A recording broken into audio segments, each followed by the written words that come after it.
am engineer Shinoj PS. ഞാനാണ് KPU multi speciality ഹോസ്പിറ്റലിന്റെ architectural structural consultant. ഒരു വലിയൊരു ടീം വർക്കിന്റെ ഭാഗമായിട്ടാണ് ഈ പ്രൊജക്ട് റണ്ണായി കൊണ്ടിരിക്കുന്നത്. അതിന്റെ ആർക്കിടെക്ചറൽ സ്ട്രക്ചറൽ കൺസൾട്ടന്റ് ആണ് ഏറ്റവും പ്രധാനമായ കൺസൾട്ടന്റ് ആയിട്ട് ഡെസിനോ സ്ട്രക്ചറൽസ് കാലിക്കറ്റ്. അവരാണ് ഇതിന്റെ സ്ട്രക്ചർ ആൻഡ് ആർക്കിടെക്ചറൽ കൺസൾട്ടന്റ് ആയിട്ട് നിയന്ത്രിക്കുന്നത്. ഞാൻ അതിന്റെ CEO and chief structural consultant ആണ്.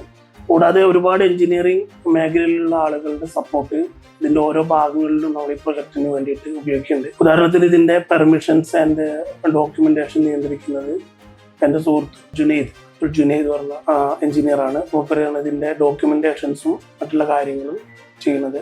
പിന്നെ we have fire consultant and pollution consultant. പിന്നെ MEP നിയന്ത്രിക്കുന്നത് ഗ്രീൻ സ്പാർക്ക് MEP കൺസൾട്ടന്റ് ആണ്. അങ്ങനെ ഒരു വലിയൊരു ടീം വർക്കിന്റെ ഭാഗമായിട്ടാണ് ഈ പ്രോജക്റ്റ് മുന്നോട്ട് പോകുന്നത്.